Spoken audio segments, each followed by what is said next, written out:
I've never been so affected by any kind of a media personality, if you want to narrow it down to that announcement, as I was yesterday, still am today, by what Scott Adams announced yesterday. I mean, it shook me. Shook a lot of people, though. You want to talk about a beloved personality. Well, he announced some news that he's fighting the same kind of cancer, prostate cancer, ironically, that Joe Biden is, but handling it in a completely and totally different way. And I've never done this in any of the live streams so far, none of the podcasts. I've never dedicated anything to anybody. It's just, it's just you and me talking about attitude and lifestyle and mindset and all that good stuff and how this world affects us. Well, I'm 100% dedicating this to Scott Adams. And he's not even gone yet. This is just an announcement. But it was sad and it hit me. But and this is one of the things I learned from him, it's how you approach this and how you look at it. And I dug deep to some of the earlier, I remembered him saying this, and it was from a couple of years ago, I believe. And he was actually talking about how you handle death and not moping around about it. Guts, balls, steel, grace, and attitude is how he's handled this, which is how the guy has done it his entire career. Just one of the most impactful media figures, not just from the Dilbert cartoon. He was a hell of a lot more than that. And I will say this, and I mean this truly, if you're happy with the way things are going right now, as far as the direction of our country, and Trump being in office, the administration, the golden age, another coin he termed that we're supposedly entering right now, it doesn't happen. It doesn't happen without Scott Adams. It doesn't. I don't think Elon Musk buys Twitter and turns it into X and basically, starts the killing off of fake news without Scott Adams. I mean that. It's how impactful of a guy this actually is. So we'll get to him in just a second, but we're also going to talk about, speaking of prostate cancer, of course you knew, how's that for a segue? Of course you knew Trump was going to address the supposed Biden cover-up of his diagnosis, which is looking more and more obvious now. We'll talk about that as well. And speaking of Trump, is this the end of fake news? This CBS settlement, which is coming down the pike? Jake Tapper, of all people, has an update on this and how much they're willing to settle for the highly selectively edited 60 Minutes interview with Kamala Harris that Trump sued them over. They're going to settle for a massive amount of money, reportedly. It's not going to end fake news, but it's going to make them think twice, let's put it that way. And we'll wrap it up today with, which they do every single year, right when kids are getting out of college and starting their life and trying to pay down that college debt, Forbes magazine comes out and says, well, your degree sucks. Now, granted, college isn't for anybody, and it actually is a pretty bad consumer choice these days, unless you're a doctor or a lawyer. But don't let anybody tell you your career choice sucks. It's what you make of it. All right, that and more. Nuts and bolts here. Thanks for finding the Wicked Radio live stream, all part of Wicked Wisdom with Bill Adams, all the social media channels, and the audio podcast as well. But let's get right to it. And this is what hit me and literally millions of other people yesterday. If you follow Scott Adams, a little bit of background if you don't know. Yes, the creator of Dilbert. Yes, true. A cartoonist. Hell of a lot more than that, though. A trained hypnotist, a persuader, an author. And this live stream podcast, Coffee with Scott Adams, that he started several years ago, was one of the most impactful things in this new media age we're in. I mean, truly. As much of an impact, I'll go so far as to say, as anybody on traditional terrestrial radio like Rush, just as much, and the perfect guy for these confusing times. Just personally, just listening to him, he was one of the first, if not the first, who said that Trump was going to win the election. He said that in 2015, and laughed at and mocked. Of course he was, and he had his reasons. And he said because he's an energy monster and he knows how to persuade. That announcement that came yesterday from him hit me like a ton of rocks. And he even said it yesterday that he's battling prostate cancer too. But the way he said it and went on to say it was so brave and so gutsy and so graceful. But it started with this. And you want to talk about a reaction. This is top trending story about Scott in the world yesterday for a short period of time. This is it. Some of you have already guessed, so this won't surprise you at all. But I have the same cancer that Joe Biden has. So I also have prostate cancer that has also spread to my bones. But I've had it longer than he's had it. Well, longer than he's admitted having it. So my life expectancy is maybe this summer, I expect to be checking out from this domain sometime this summer. He wrapped up his entire and then did his show, tried to do it as normal as possible. And at the end, was looking at some of the comments in his live stream and said, no, stop crying. You're not allowed to cry. If I'm not moping around about my cancer, paraphrasing here, because you're not allowed to either. It was just so impressive. I think the rest of the world, already a massive impact and a massive audience, but I think the rest of the world is going to understand this, believe it or not, throughout his final days and posthumously about the impact that Scott Adams has had, not only on media and politics and personal life. My favorite thing, though, in listening to him for so many years now, is when he would talk about, the lifestyle stuff, personal advice. I was fascinated by this. I was really, really depressed about this. I mean, it just hit me. It was just another thing. It works with radio or live streams or your favorite podcaster or somebody. You feel intimate with them because it's an intimate relationship. We call these live streams and podcasts and his podcast, but it's that radio intimate format that's always worked, that one-on-one format, right? And you feel a close personal connection with the person. And millions did with Scott.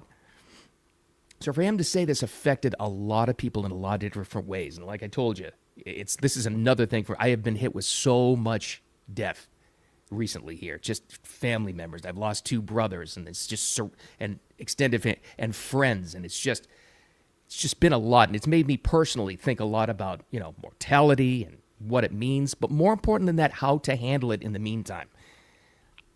I'm not afraid of death myself. I mean, you don't have to worry about that. There's no more worries. Going to the great beyond. I'm worried about handling it in the meantime and the attitude to have towards it. So that's what I was thinking about all day when he made this announcement. And I remembered him saying something about this a couple of years ago, I think, about handling death. And I dug it up and I found it from an earlier live stream podcast of his. And it hit home for me now. And he said this a while ago. But it applies so well to right now and how you have to handle this thing. This is what he said. It's a little long, but I think it's perfect. This is Scott Adams from an earlier stream before he even knew he was diagnosed with anything. Now, your job is to stop feeling sorry for yourself because the deceased doesn't have any problems. The deceased, it sounds like, if somebody reached, the age of normal death and then died, sounds like they did great. And now you can, honor their memory and prepare for the future exactly the way they'd want you to. How accurate is that? Absolutely. And that's what actually made me feel better about that news. And like I said, he's not even gone yet. We're going to have him, hopefully as long as possible. Hope they find a cure for the guy. I hope he's around forever because of the impact that he's had. Specifically, what are we talking about here? If you're familiar with that guy's work, and you really should be, the books, or just a live stream, or anything that he's documented and having said or taught people. Persuasion, reading through hoaxes. In fact, he coined the Fine People hoax, that they tried to pull on us with the whole Charlottesville thing, and they pushed forever. Biden got elected. He ran on that. Scott pointed it out, and now it's widely debunked as a complete political hoax, all that stuff. 24-hour rule, that's another one for famous people when they say or do something. That. Too on the nose theory. When you hear some scientific theory or a UFO thing that just sounds a little bit too exact, or any kind of a wild story, if it sounds too on the nose, it's probably not right. So many different things and how to handle things.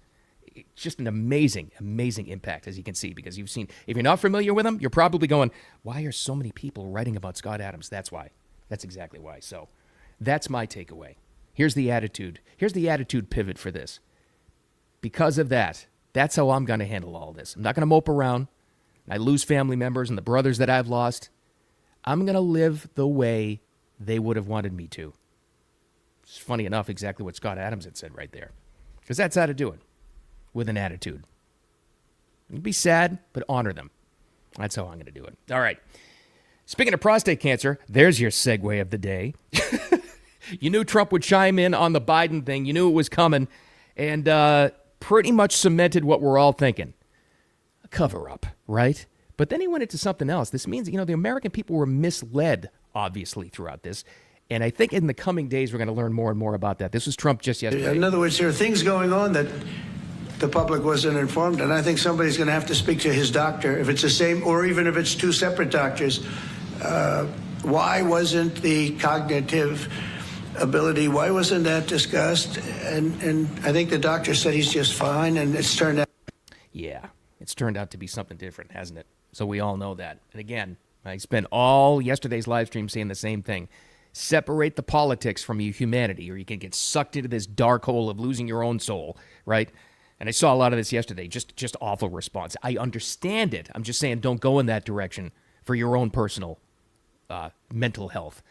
Well, he wished death upon half of the country. He wanted Trump to die in jail. He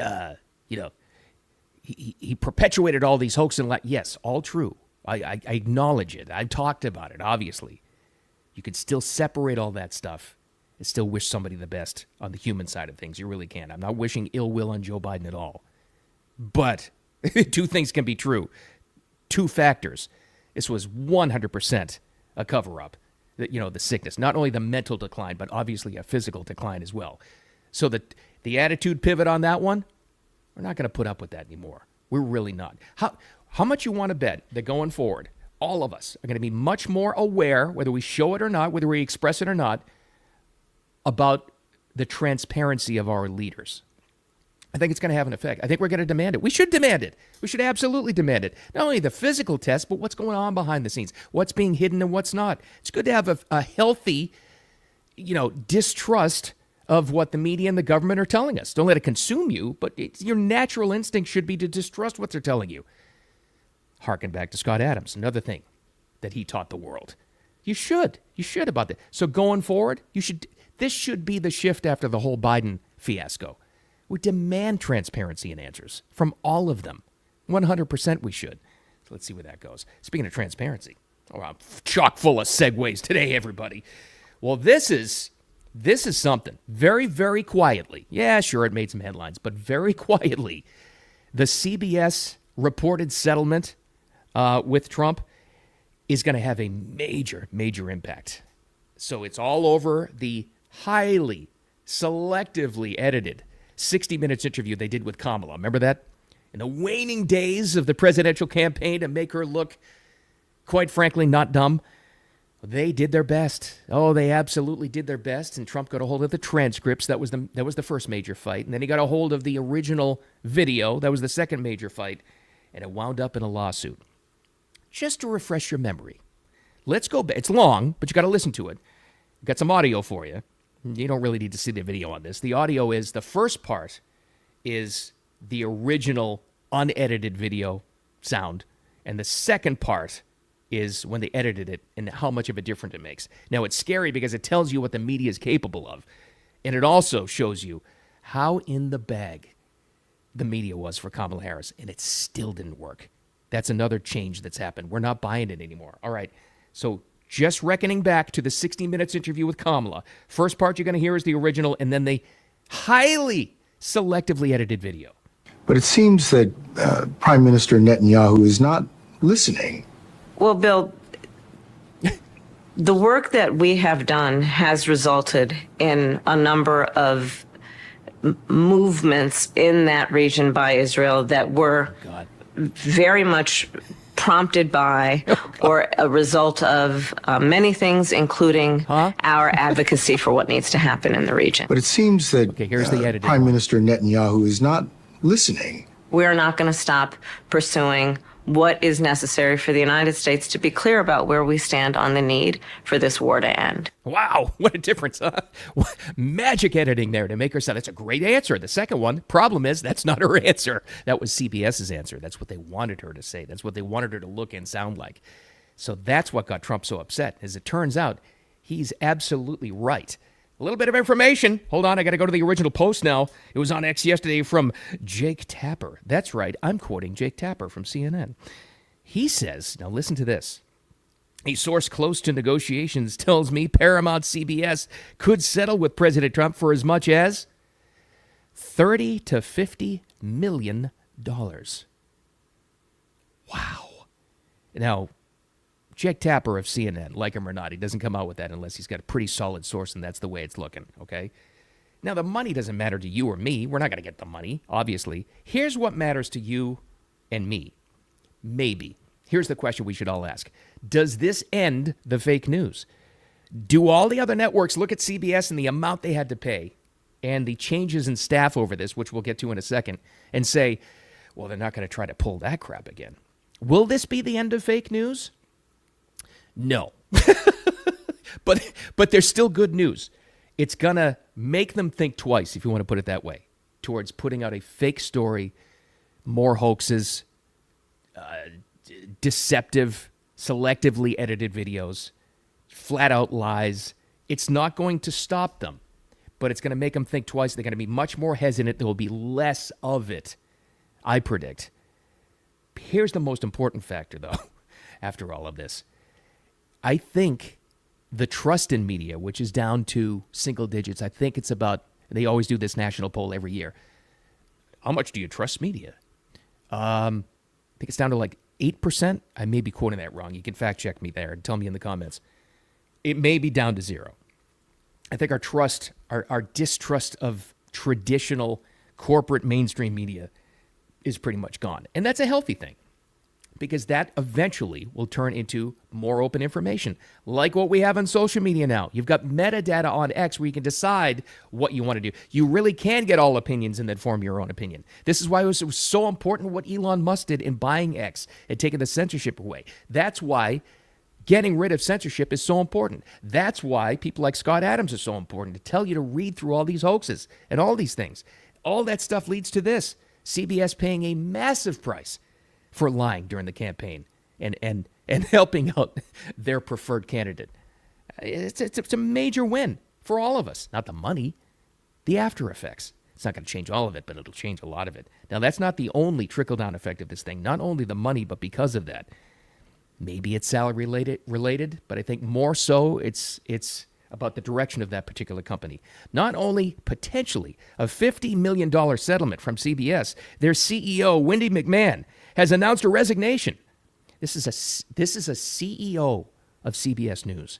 This is a massively influential person walking away or being shown the door. Massive changes. Her departure comes as CBS's parent company, Paramount, weighs that potential settlement we just talked about. It alleges exactly what we heard. The 60-minute segment was deceptively edited. I'll say it again. Is this the end of fake news? No. Let's not go that far. But it's going to change how they're going to throw fake news at you and me and everybody else. And here's the other more important change. All of us have our antennas up for fake news now. Everybody does. This is why I dedicated this entire live stream today to Scott Adams, because that's the guy that taught a lot of people, including me, yours truly, how to spot it, what the telltale signs are. Remember a couple of weeks ago I was telling you about the propaganda when you have the same media outlets and the same politicians saying the exact same thing, the exact words, word for word. Just one of the telltale signs of propaganda. How hip are we all to that now? A lot better. And you may be thinking, well, that's terrible. We don't trust anything anymore. It's okay. That's good. It's a good thing. It's good to have that attitude. A healthy level of distrust, where you kind of like don't take it verbatim and you kind of critically think your way through that kind of thing. That's a more informed population. That means a better country and a better society for all of us. It's a great thing. All right. Now, congratulations, college graduates. You made it. It's that time of the year. There's not only college, but high school graduations. I see the signs through my neighborhood. Little Johnny's going to FAU, and this other person is going to Stanford. All right, that's great. Good. Love it. Get ready for college debt. That's okay, though. But every single year they do this as well. And I always laugh because it's just so, it almost seems mean-spirited in a way. This is the week college and high school graduations that Fortune magazine, fortune.com now online, comes up with the worst college degrees you could ever have. So let's say you actually pay attention to this outlet and you just graduated with one of these degrees. You're like, oh, great, thanks. Now, I could speak to this personally because my degree was in political science. It was a triple, not 3 degrees. It was like all combined into one. Political science, international affairs, and sociology. Yeah. They basically stamped on my diploma, You'll never get a job. Thanks for the checks. That's pretty much it. As it turns out, it was perfect for me. Absolutely perfect with what I went into, with broadcasting and media and being able to look at society as a whole and understanding the works behind this thing. But the most important thing I learned in college was it was a massive school. I went to USF in Tampa. Massive, just factory of people, just massive, with massive red tape to get anything done. Classes, housing, anything. I learned how to cut through red tape and work on people skills to get to the people you need to deal with. That's the most important thing I learned in college. I really did. Besides all the, I loved my classes. I loved them. I absolutely did. So I knew coming out of college it was going to be tough. Like that wasn't going to be a high-paying career. But boy, has it served me. I still go back to I had some fantastic professors who explained some great things in the background of it. But Forbes comes out with this list about the worst ones you could possibly have, meaning the lowest paying. Ready? Foreign language is number one. Yeah, but still a great school. General social sciences, that's me. Performing arts, I have those in the house. Anthropology or childhood education, general education, miscellaneous, social services, theology and religion. You know what they're going to say. And then they have the salary amount on average. And then they have the highest paying degrees. Of course, it's pre-med and doctorates and engineering, of course, and all the STEM, science, technology, engineering, and math degrees. Absolutely, which it absolutely 100% should be. Now, I'm not going to tell you that college is right for everybody. I think what we've learned, one of the things is that it's not right for everybody. We got to get over this thing of putting down trade schools. It's ridiculous. Work with your hands if that's what you do. It's fantastic. I know people that have gotten plumbing certificates who wound up owning their own companies or multimillionaires now or electricians. Fantastic. So it's not for everybody. That said, don't let people like Fortune magazine, fortune.com, or anybody else tell you your degree is useless if you put it to work and if you get out of it what you put into it. Because there are also doctors that will get their MDs who are miserable, who also don't do too well. And there are some people who will get that history or social science degree who do great. It's worked out for me. It really has. I've done actually pretty well with that degree. But I also knew I was going to have to put a lot into it. But that's everything. The most successful doctors, the most successful engineers still work their asses off. That's just the starting point. Have the attitude of not following your passion and hoping that that works out. But have the attitude that you're going to look at college. If you're coming out of college or going into it with an idea that you're going to put more into this than what they gave you. In other words, you're going to apply it to everything. But don't let them tell you that your degree is useless, because that's up to you. All right. That's my words of wisdom. The takeaway, like I told you, I dedicated this entire live stream today, this entire pod, to Scott Adams. Follow him at Scott Adams Says after his announcement yesterday, which was, it hit me and literally millions of people hard yesterday. Because it was tough news that he has the same prostate cancer Biden has. He doesn't have very long to live. He thinks he's going to die over the summer. I don't know. But how he handled that is how I hope to handle any loss in my life. Certainly mine when it's my time to kick, for sure. It's how you handle this. The most important takeaway of all, your loved ones don't want you moping around. They don't want us sad because they're okay now. Honor them. That's it. Go follow Scott Adams, by the way, at Scott Adams Says, because I think in the final live streams and broadcasts that he does and podcasts, he's going to have some very impactful words of wisdom. I really believe that for sure. All right. That's the takeaway. Have a wicked awesome Tuesday. I will talk to you tomorrow. We'll have all kinds of headlines and how we're going to approach those to talk about. But in the meantime, make sure you find Wicked Wisdom with me, Bill Adams, on all the social media platforms and the Wicked Radio live stream as well. Also on the audio podcast. So live life to the fullest.